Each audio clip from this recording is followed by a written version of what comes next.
Hai, lama banget ya nggak muncul di sini. Setelah sekian lama hiatus, kembali lagi bersama saya Davina Karamoy. Salah.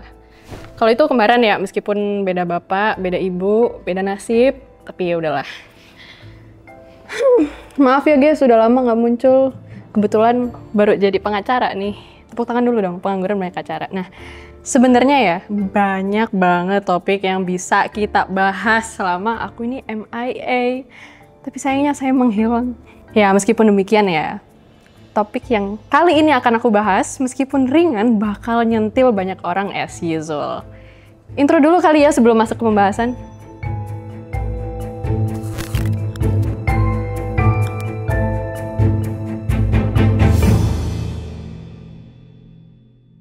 Ada satu hal yang aku rasa bisa relate sama kalian semua. Kalian pernah nggak sih pulang nguli, habis cuci muka, rebahan, nyender, scroll timeline, terus kalian ngerasa kayak, I am a failure, saya ini gagal. Kayak di timeline kalian tuh isinya orang-orang keren, ada yang tiba-tiba kuliah di luar negeri, ada yang jadi content creator sukses, ada yang tiba-tiba ganti karir total dan punya lifestyle kayak sosialita. Terus kalian jadi cemas nih, gampang kepancing. Jadi kayak, duh pengen kayak gitu juga gimana ya? Akhirnya kalian ikutin apa aja yang mereka lakuin karena berharap bisa sama-sama enak hidupnya. Tapi kalian nggak mikir nih, apakah modal dan background kalian dan mereka sama? Apakah mereka udah disclose setiap tips and triknya tanpa ditutupin bagian buruknya? Apa sebenarnya mereka tuh emang beneran seenak itu? Atau memang mereka cuma memilih buat publish hal-hal baiknya aja? Dan gini ya, tanpa kita sadari, FOMO atau Fear of Missing Out itu dorong kita buat ambil keputusan yang besar kayak milih jurusan kuliah atau opsi karir tanpa pertimbangan yang matang. Padahal ini tuh bahaya banget, bayangin di tengah-tengah dunia yang serba fast-paced ini, di dunia yang nuntut kalian buat ambil keputusan secara tepat, dan sebenarnya harusnya akurat sih, but a lot of people miss that. Belum lagi di sosmed nih banyak banget orang yang jualan pakai taktik fear-mongering. Kayak contoh nih, pernah nggak sih kalian lihat iklan atau endorsean yang tidak di-disclose ya tentunya kalau itu endorsean? Kalian harus beli kripto ini karena mata uang kita itu nggak stabil. Tapi nggak diajarin tuh sama yang endorse. Kripto itu apa? Cara ngelihat untung ruginya gimana? Kalian apakah harus ngelihat kondisi pasar apa enggak? Itu nggak diajarin. Ujung-ujungnya artis beli koin A, kalian juga harus beli koin A. Ujung-ujungnya kena rug pull. Kalau nggak gitu, ini aku yakin banyak orang pernah denger nih. Kalian harus masuk kedokteran biar sukses. As if A, jadi dokter udah pasti kaya. B, gak ada jurusan lain yang alumninya ini statistically ya pada dapat high paying jobs. Pertama, kita bahas dulu ya. Apa sih FOMO itu sebenarnya? FOMO atau Fear of Missing Out ini secara harfiah adalah perasaan cemas yang muncul karena kita takut ketinggalan pengalaman yang orang lain punya. Jadi basically kayak kita takut nih. Takut nggak selevel sama orang lain, takut nggak sekeren sama orang lain, takut kudet, takut dibilang kampungan. Although sebenarnya aku nggak paham sih kenapa kalian pada nggak suka dibilang kampungan. Ada kampung yang keren dan isinya dipenuhi orang-orang bilingual kayak Jaksel. Namanya kampung Inggris, awok. Nah, gini nih, masalahnya menurut penelitian di Computers in Human Behavior tahun 2016, FOMO itu sebenarnya berhubungan langsung loh sama rendahnya kepuasan hidup, kecemasan, bahkan depresi. Jadi kalau kalian ngerasa dikit-dikit pengen ikut orang lain, dikit-dikit pengen ikut orang lain, berarti sebenarnya kalian nggak ngerasa fulfilled sama diri sendiri. Biasanya juga FOMO itu kan sama hal-hal yang merupakan kebutuhan tersier ya, kayak hal-hal luxury gitu, yang kita inginkan sehingga kita bisa dapat validasi dari orang lain. Tapi gimana sih kalau hal-hal luxury ini sebenarnya malah bisa mengubah trajektori hidup kita selamanya? Kayak karir dan studi gitu. Masa kalian milihnya cuma sebatas ngikutin artis sih? Terus kalau ada artis tajir banget nih, ternyata dia ketangkep jadi bandar. Lau mau ngikutin juga. Jadi bayangin aja nih, kalau keputusan besar kayak karir atau studi ini, kalian ambil cuman berdasarkan rasa takut itu. Bukan karena rasionalitas dan passion pribadi. Apa sih yang bakal terjadi? Pertama, penting banget kita sadari kalau kehidupan seleb itu bukan representasi kehidupan nyata. Seleb-seleb yang kalian tahu sebatas lewat sosmed itu, mau bisnisnya gagal 10, 20, 30 kali pun, mereka masih punya safety net buat bounce back dan mulai dari awal. Sekarang berapa banyak dari kita yang bisa afford buat gagal? Berapa banyak sih dari kita yang masih bisa makan, tidurnya nyenyak, hidup enak seperti biasa, abis rugi jutaan sampai miliaran. Kalau aku sih enggak ya.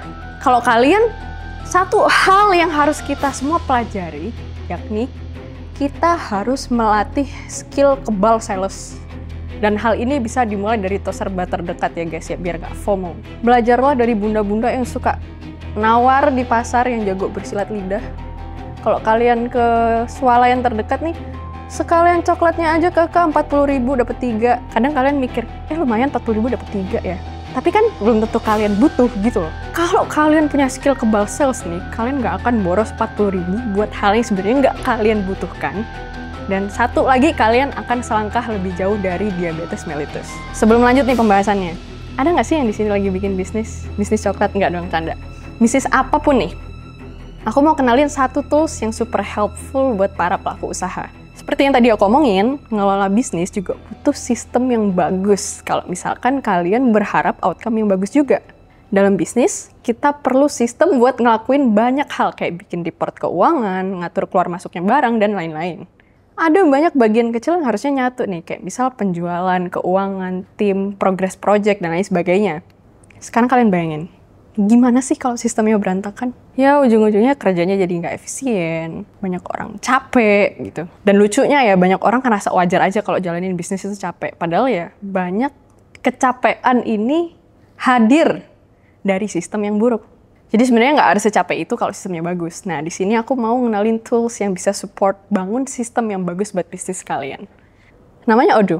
Odoo itu apa sih Kak? Odoo adalah satu modern ERP software buat kalian bisa ngelola proses bisnis perusahaan yang lengkap dan gampang dipakai. Intuitif gitu loh. Kalian bisa pakai ini buat A until Z proses bisnis dari mulai sales, invoicing, accounting, sampai project dan HR. Satu platform tapi semua urusan bisnis ini keatur rapi. Malu nggak sih Kak? Ribet nggak sih Kak? Enggak. Ini tuh affordable banget. Dengan Odoo, kalian bisa berbisnis dengan lebih efisien. Plus lagi nih, datanya juga jadi akurat dan well organized. Bisa bantu improve proses analisis dan evaluasi jalannya bisnis kalian. Kalian bisa coba Odoo sekarang secara gratis, dan bisa juga kalian konsul dulu sama pakar bisnis lewat link yang ada di deskripsi dan kolom komentar. Kalian sadar kan? Banyak seleb yang punya privilege, entah itu uang, koneksi, atau kesempatan yang nggak semua orang ini punya.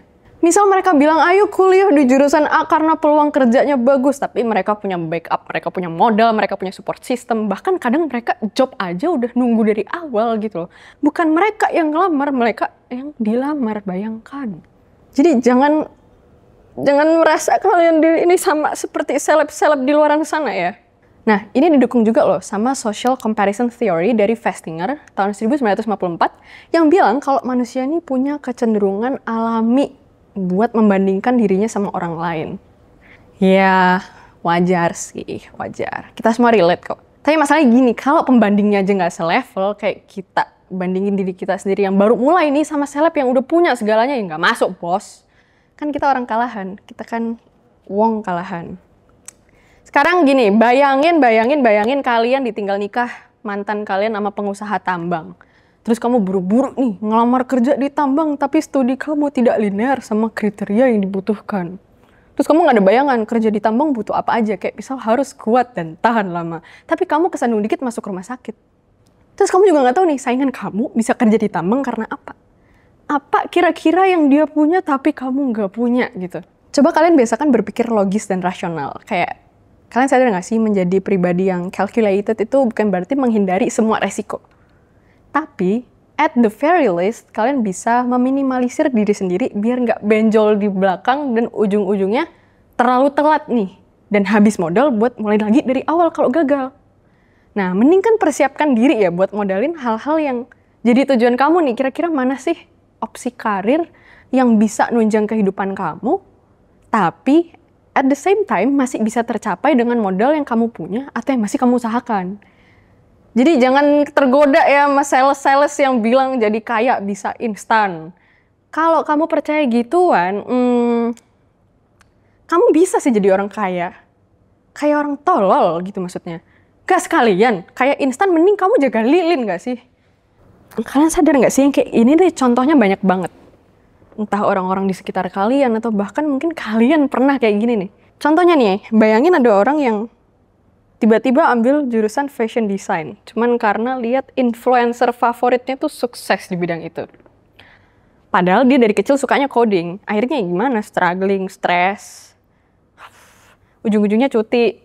Gue banget tuh. Padahal kalau dia mikir rasional, sebenarnya bisa banget loh sukses dengan menekuni IT, ya nggak sih? Banyak banget kan UI UX designer yang per proyek itu dibayarnya ratusan sampai ribuan dolar gitu loh. Ini aku nggak nyuruh kalian buat nekunin IT sih, tapi ya ayolah, harus rasional juga kan. Kalau misal kalian tujuannya itu pengen sukses dalam artian bisa mencapai financial security. Nggak selamanya kita harus hidup dalam bayang-bayang orang lain, ya kan? Kayak memilih sesuatu tanpa mempertimbangkan personal interest, skill, sustainability, itu kayak kita ngejalanin hidup orang lain, bukan hidup kita sendiri. Kita acuh nih sama talent yang kita punya, modal yang bisa kita asah, kemampuan yang bisa kita tingkatin, cuma supaya kita bisa jadi Walmart version of other people. Hidup cuma sekali, bos. Kita nggak bisa habis mati terus pound di base gitu, terus beli item kayak kalian lagi brawl. Nggak, beda. Daripada kalian ngabisin waktu buat mikir, salah. Kalau menurut aku ya, mending kita ngabisin waktu buat mikir nggak sih, daripada kita ngabisin umur karena nyesel. Kayak, ya udah nggak sih, nggak apa-apa, perlahan tapi pasti tunggu late game gitu. Terakhir, apa sih kira-kira yang terjadi kalau misalkan kita salah pilih? Ada satu teori nih, namanya Career Construction Theory dari Safikas tahun 2005, yang bilang kalau memilih karir itu sebenarnya kayak kita membangun identitas diri. Karir nggak cuma soal kerjaan atau uang, tapi cerminan kita ini siapa sih sebenarnya. Kalau kita asal pilih karena FOMO tanpa mikir panjang, itu kayak bangun rumah tanpa fondasi. Sedikit goncangan aja langsung roboh.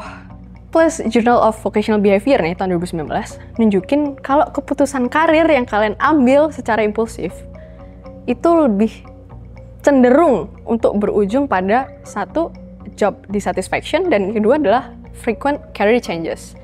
Jadi udah nggak puas sama kerjaannya, jadi terus pindah-pindah karir nih, alih karir, switch karir gitu.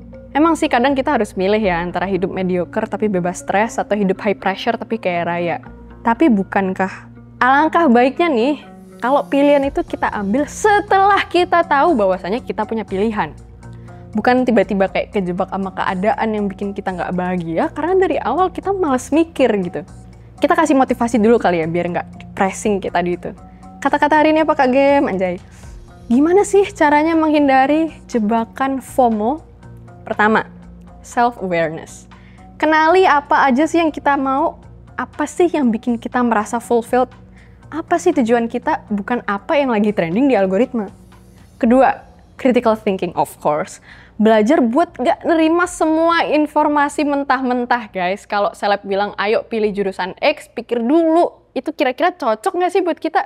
Apa kita punya resource buat itu? Ketiga, long term vision. Ingat ya, karir dan studi itu adalah satu perjalanan maraton, bukan sprint. Kalau kata siapa ya itu ya, seumur hidup itu terlalu lama. Bener, umur kita kan ada batasnya gitu loh. Jangan sampai separuh hidup kita ini dipenuhi sama pertanyaan what if we had it all, kan apa gitu loh. Sukses ini bukan cuma tentang siapa yang cepat, tapi siapa yang konsisten. Kalian anggap aja hidup itu satu kanvas kosong. Berusaha bikin diop dari hidup orang lain tanpa modal yang at least setara. Sama aja nggak sih kayak kalian berusaha kopas lukisannya Van Gogh nih, tapi ngelukisnya pakai dengkul, pakai kaki nih. Terus pakai cat yang dijual abang-abang seller mainan depan SD. Hasilnya beda nggak kira-kira? Ya meskipun kalian beda ya, dan menurut kalian tuh kurang bagus gitu, bukan berarti kita nggak bisa sukses dong pakai cara kita sendiri. Kayak lukisannya AA drawing nih, kata orang kan jelek, aneh, freak gitu kan, kocak, tapi followersnya banyak, ngehasilin. Orang terhibur. Nah, originalitas itulah yang bikin kita ini punya nilai jual yang lebih. Nilai jual. Trafficking, salah. Nah, sampai sini aja. Kalau kepanjangan nanti jadi kalah nih film Interstellar. Pak Haji kelempar setrika, jangan lupa subscribe YouTube Malakah. Rawr.